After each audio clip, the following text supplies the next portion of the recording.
Si Vice Presidente po wala. Okay. Eh si Presidente?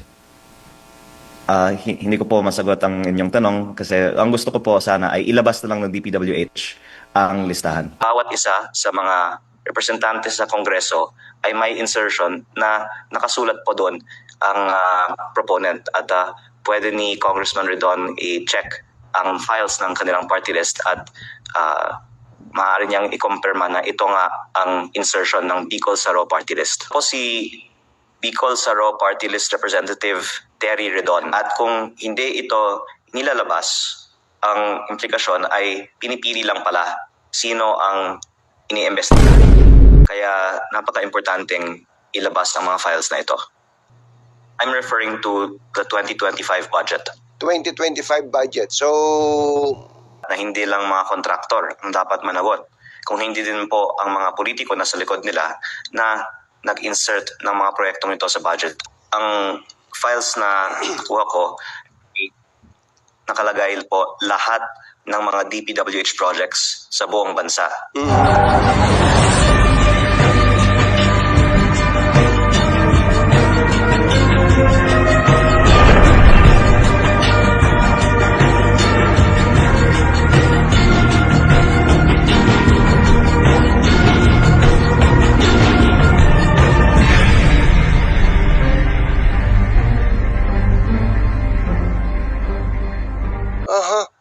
so ang sinasabi po ninyo, may i-correct niyo po ako kung mali, na maling tao ang ginawang state witness? Hindi ko naman po sinasabing hindi dapat ginawang state witness yung mga witness ngayon. Pero I think it's opportunity na hindi din siya ginawang state witness dahil yung mga site inspection ay hindi magbibigay ng impormasyon tungkol sa sino ang nagpapondo ng mga proyekto. Yung files sa Office of Planning sa Central Office ng DPWH ang may ganitong impormasyon. Alam naman po natin lahat na hindi lang mga kontraktor ang dapat managot. Kung hindi din po ang mga politiko na sa likod nila na nag-insert ng mga proyektong ito sa budget. At yun po yung hawak ni Yusek Cabral. Did you officially tell the ICI na gawin pong o i-consider na state witness si Yusek Cabral? Opo, nung nandun ako sa kanilang opisina, sinabi pa nga din nila na oo, siya nga ay mas marami pang alam kaysa kay Bernardo at baka kahit kay Bonoan. Dahil kilala din siyang very matalino, edukado, may mga PhD at yung mga data niya, lahat nakasulat. Kaya ang daming may itutulong niya sana sa investigasyon. Opo. At ay parang call to action na rin sa gobyerno dahil ngayon may mga tao pa na galing sa kanyang opisina o galing sa DPWH na marami ding alam na sana protektahan natin. At kung gusto natin malaman ng katotohanan, dapat natin protektahan lahat ng mga witness mula sa DPWH. Can you specifically mention names po? Yung file na binigay niya sa akin ay may column ng mga nag-encode ng bawat line item. Kaya ang kanyang staff kasama yung mga pangalan na mga encoders ay pwedeng protektahan ng estado. Yung isa din sa kanyang opisina na nag-set ng aming meeting ay sa aking pagkakaalam nandun pa si then Director Alex Bote ng Planning Services ng DPWH. So sa tingin nyo, ito si Alex ay importanteng tao na dapat protektahan ng estado? Kasama ng buong opisina ng Planning Services ng DPWH kasi kahit hindi ikaw yung nag-isip, kung ikaw naman yung nag-encode, marami ka din siguro mabahagi. At at the very least, ang assumption ko, nasa kanila pa yung files na may kopya din po ako mula sa opisina ni Yusek Cabral kasi nasa mga computer lang naman nila yon. Opo. Yung po bang files na binabanggit nyo na to, ay the same files na nakuha ninyo nung yung pinakita nating video. May video pa ba kayo dyan? Ito yung video na... Actually, ikaw yung unang nag-break nitong video at November pa, pinag-uusapan natin to kasi may ibang mga nagsasabi, bakit ngayon lang natin to binabahagi? Noon ko pa sinasabi tong kahalagahan ng mga files ni Yusek Cabral, pero noon kasi hindi siya masyadong sikat. Opo. Nakakatawa sana noon pinag-usapan natin to, pinoteksyonan na natin sana lahat ng mga may ganitong files. Pero yes, these are the files and the files were given to me in the office of Yusek Cabral with Secretary Vince Dizon on the phone to tell Yusek Cabral na ibigay ang mga files na ito. At ako po ay nagpapasalamat kay Secretary Vince na dahil sa kanyang push for transparency, pinayagan na ibigay ang mga files na ito sa akin. Yung binanggit nyo kanina na kung meron mang dapat ding naging state witness ay si Yusek Cathy Cabral, bakit? Gaano ba kaimportante yung mga nalalaman niya? Gaano katataas na mga tao pa ba yung kaya niyang ituro na meron siyang kabatiran sa mga kasalanan ng mga taong yun? Unang-una po, ang files na kuha ko, nakalagay po lahat ng mga DPWH projects sa buong bansa. At para sa bawat proyekto, nakalagay sino ang nagpapondo. At kasama po dito, congressman, senator, pati ang mga nasa ehekutibo. At nabanggit ko naman na din po na hindi lang po yung mga taga-DPWH, pati po mga sekretarya at undersecretary ng ibang mga ahensya ay may mga DPWH budget insertions para sa mga flood control projects. Medyo pasensya na kayo ha. Medyo natutuliro ako doon. Paano ang ibang cabinet members, ibang undersecretaries ng ibang department ay merong insertion sa DPWH o nagpapa-project sa DPWH? Opo, walang kinalaman ang ibang mga taong nakalista sa mga files ni Yusek Cabral sa DPWH projects of flood control.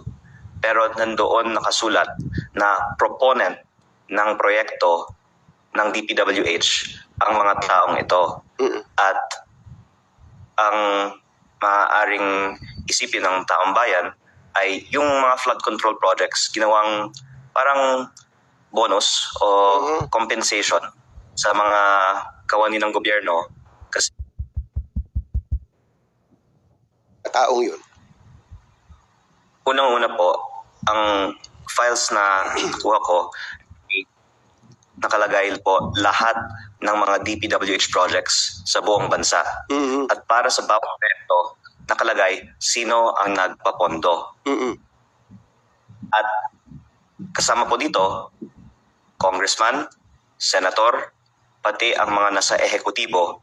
At nabanggit ko naman na din po na hindi lang po yung mga taga-DPWH, pati po mga sekretarya at undersecretary ng ibang mga ahensya ay may mga DPWH budget insertions para sa mga flood control projects. Medyo pasensya na kayo ha. Medyo natutuliro ako doon. Paano ang ibang cabinet members, ibang undersecretaries ng ibang department ay merong insertion sa DPWH o nagpapa-project sa DPWH? Opo, walang kinalaman ang ibang mga taong nakalista sa mga files ni Yusek Cabral sa DPWH projects of flood control. Pero nandoon nakasulat na proponent ng proyekto ng DPWH ang mga taong ito. At ang maaaring isipin ng taong bayan ay yung mga flood control projects ginawang parang bonus o compensation sa mga kawani ng gobyerno kasi siguro kung investigahan natin ang mga flood control projects na ito, meron mga mismo yung mga contractor na ngayon iniimbestigahan ng CI at ng ombudsman ang gumawa ng mga proyekto na ayon sa files ni Yusek Cabral 1 year before ay pinopose ng mga mataas na opisyal ng gobyerno. Mhm. Hindi lang po dapat yung actor yung investigahan. Mhm. Dapat i-check na bawat isang proyekto, sino ang nagpapondo at lalabas po doon sa files na kasama din po mga kawani ng gobyerno na walang kinalaman naman sa DPWH. Okay, so may congressman, may secretary, pati sa ibang department, undersecretary, pati sa ibang department. Sino pa? Mga senador, may mga senador, I'm sure, opo, sa listahan niya. At actually, Katunying, ikaw naman yung nag-break ng balita na may listahan ng insertions ng mga senators, di ba? Opo, At hindi lang naman po sa DPWH may insertion, pati din po sa BICAM, di ba? May Opo. list of it. Lahat ito ay magandang investigahan sana, pero ang lumalabas, hindi nila nilalabas ang mga listahan ng mga insertions sa publiko. Baka dahil pag lumabas ito, hindi lang isa ang matatamaan. Baka buong Kongreso at Senado at Ehekutibo ay matatamaan. Sa aking pag-aaral ng listahan, wala akong alam na wala. So lahat ng senador, ayon o base sa files ni Yusek Cabral, ay may insertion. Ako po ay humingi ng paumanhin sa mga senador, pero ayon sa aking pagkakaalala sa kanyang files na may kopya po ako dito sa aking laptop, wala po akong maalalang hindi kasama sa listahan. Ito po ay anong period po, Secretary? Secretary, Congressman? I'm referring to the 2025 budget. 2025 budget. So, pasensya na kayo, I have to ask this, ano? So, ang inyo pong nanay ay wala po dyan sa listahan o nandun sa listahan? First time for you to ask this, and I can say, nandyan. Tinanong ko siya at sinabi niya, hindi naman niya alam yung mga nakalista dyan. Mhm. At ang mga senador actually, pinakamaliit ang sa kanya. Pero tinanong ko siya talaga at sabi niya hindi niya alam ang mga ito. Pero kinakumpirma ko po na lahat ng tinignan ko ay nandyan sa listahan. Sa listahan ko po, meron akong sariling listahan. I would like to confirm, nag-compare notes naman tayo, na ang inyo pong ina, si Senator Loren Legarda, ang may pinakamaliit nga ay 1 billion ang kanyang insertion sa 2025 budget. Yung listahan niyo po, na meron din po akong kopya mula sa iba namang source, ay yung BICAM, I think, insertions, di ba po? Mhm. On average, maka 5 to 6 billion per senator. At sa NEP naman, baka mga average of 1 billion lang per senator. Mhm. Pero kung ano po yung average, yung mami ko ay mas mababa po dahil hindi naman siya nagre-request, pero parang compensation ang lumalabas ang mga insertions na to dahil kahit naman hindi ka eksperto sa flood control, pinapapili ka pa ng lugar kung saan papondo ng flood control project. Kaya parang naging normal na kung ikaw ay kawani ng gobyerno, may flood control insertion ka. Opo. Gusto ko lang pong sabihin sa inyo na ako'y natutuwa na kahit na nanay niyo po ang pinag-uusapan natin dito, ay hindi po kayo nagsabi na o nag-decline na sumagot. Instead, ay sinabi niyong, oo, kasama ang inyong ina sa may insertion po.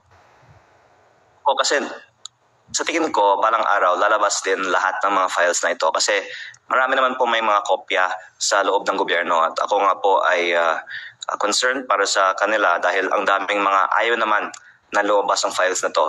Pero kung may dosenang tao na may kopya, hindi naman mapipigilan na balang araw lalabas po lahat ito. Opo, gaano po kadelikado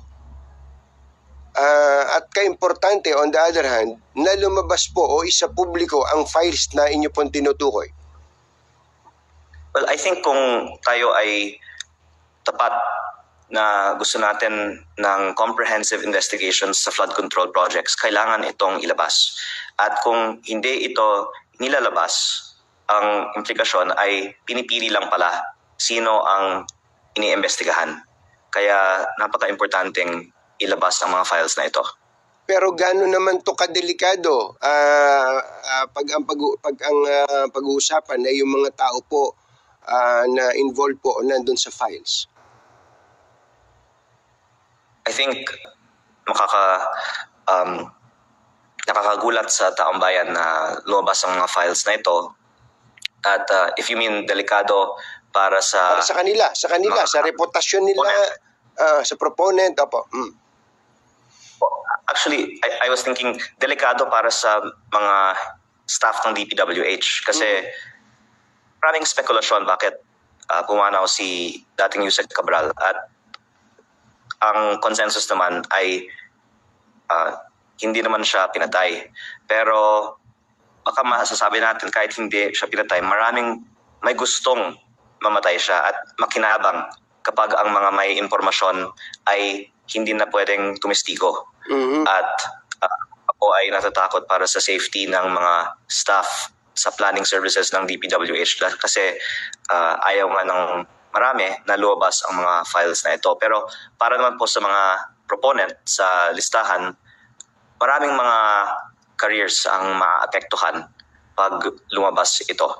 At kaya din ako nanawagan na dapat ang DPWH ang maglabas nito officially kasi ayaw pa naman ako yung masisi pag may mga maapektuhan dito at baka pati ang health and safety nila ay makakompromise. Ayaw kong isipin po baka may mga tao na emotionally ma-affect pag lumabas ito. Congressman, yung po bang files na yan, paano nyo siya tinitingnan? Ito po ba ay katotohanan o baka naman may mga nakalagay dyan na hindi naman totoo, inilagay lang niya just for the sake of writing it down o baka naman meron din siyang intensyon in the future na meron pong ilagay na tao dyan, pangalan, pero wala naman talagang kinalaman? Ang files na ito, naniniwala po ako ay totoo dahil ito naman ay internal at hindi naman inihanda para ibigay sa akin. Ang files ay para sa kanilang internal na gamit. At maraming mga notes tulad ng SMB, parang nakalagay doon, ito ay ni-refer ni SMB o may actually column nga para sa internal notes na in-encode eh. Kaya ang isa naman na pwedeng linawin ay baka hindi naman talaga yung taong nakapangalan ang nagbigay, pero baka nirelay lang sa taong yun. Kasi yun nga yung sabi ng nanay ko sa akin, never naman niya kinausap si Yusek Cabral tungkol sa project. Kaya baka pwedeng ipaliwanag paano nakapasok ng mga project na yan sa mga listahang ito kung may mga kumakausap kay Yusek Cabral on behalf of other people.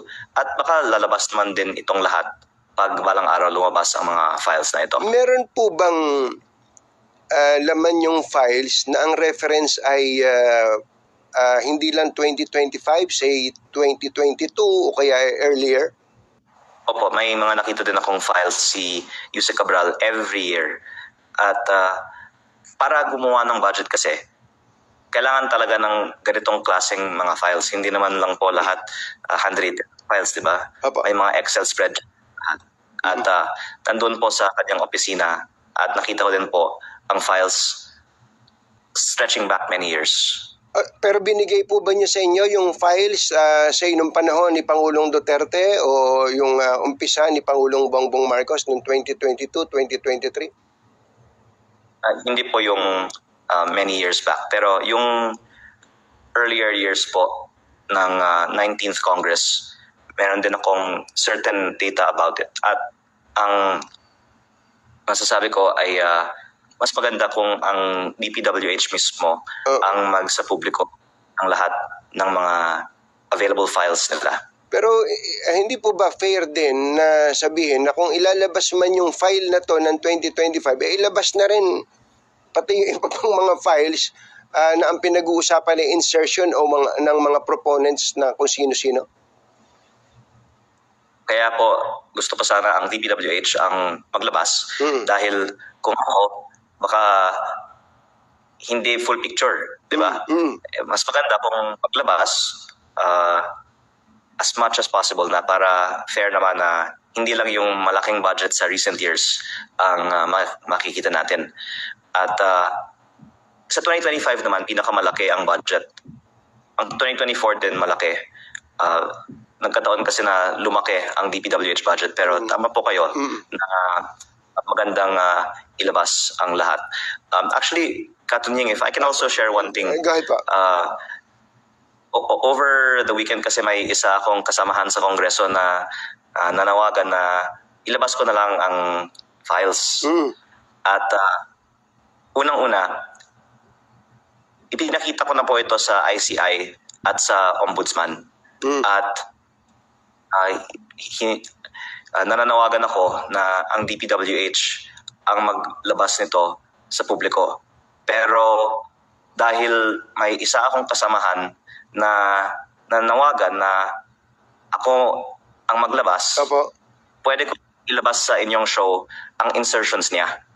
Sige po, sino po ba yung nagre-request na yan na ilabas yung listahan?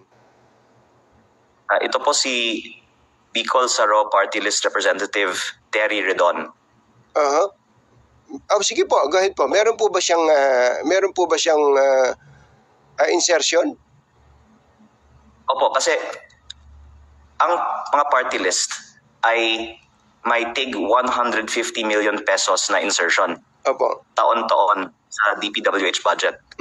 At sa kadalasan, para sa mga barangay requested projects tulad ng mga multipurpose buildings o kung ano ang mga nakikita ko na insertion ng mga party list. Pero nakasulat dito ng Bicol Saro Party List ay 150 million pesos construction of road sa Pamplona at Pasacao, Camarines Sur.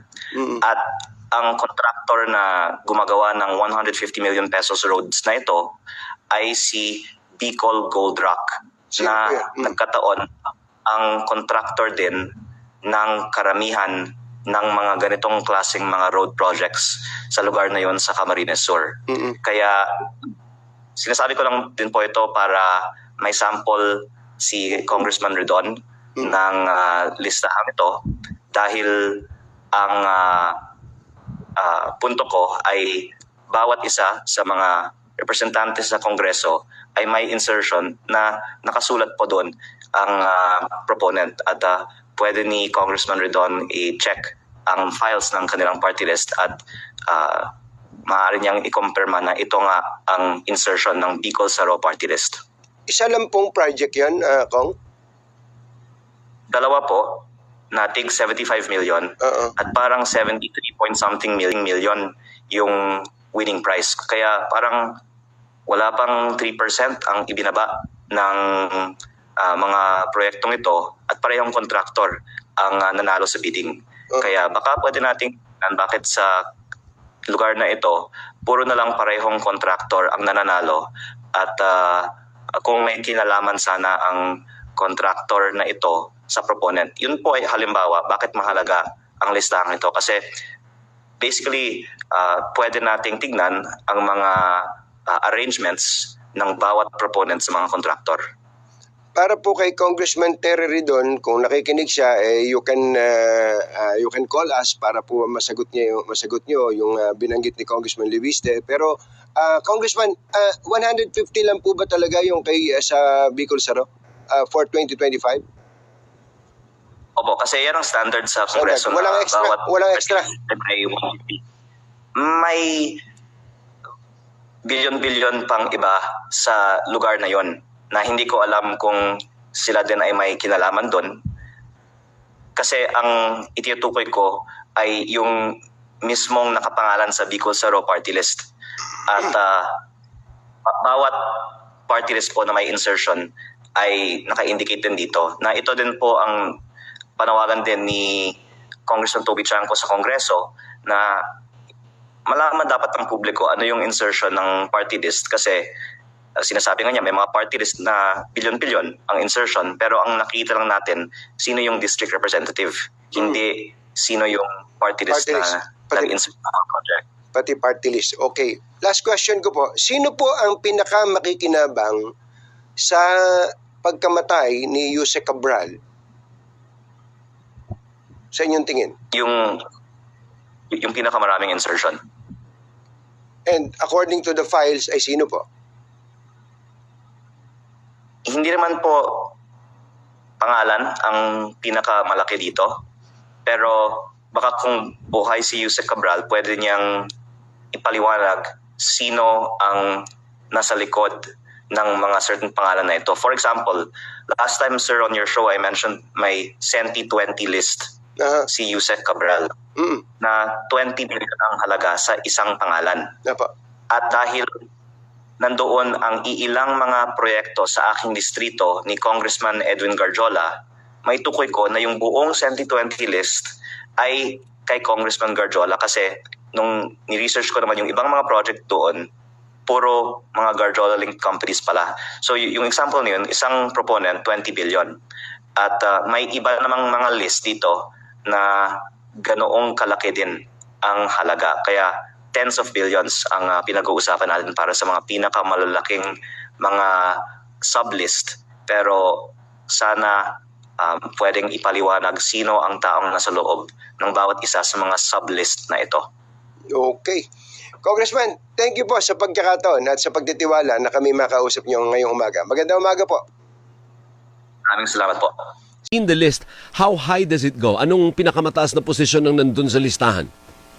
Well, kaya siguro hindi kayang ilabas ito ng DPWH dahil mas mataas po sa DPWH ang mga proponents dito. Siguro po buong gobyerno may insertion sa DPWH NEP. Oh my goodness. So paano yan? Yung ibang cabinet secretaries, yung dating ES ba nandyan sa listahan, Congressman? Ayoko po mag-single out ng mga individual dahil sabihin na lang po natin, hindi lang senador at congressman ang may insertion. Baka maasasabi natin buong gobyerno ay may insertions. Nakakalungkot, partner, ano? Oo. Good Even morning, Kong. even Si pati yung Doris presidente po ito. at vice-presidente meron din. Kaya nga. Si Vice Presidente po wala. Okay. Eh si presidente? Hindi ko po masagot ang inyong tanong kasi ang gusto ko po sana ay ilabas na lang ng DPWH ang listahan.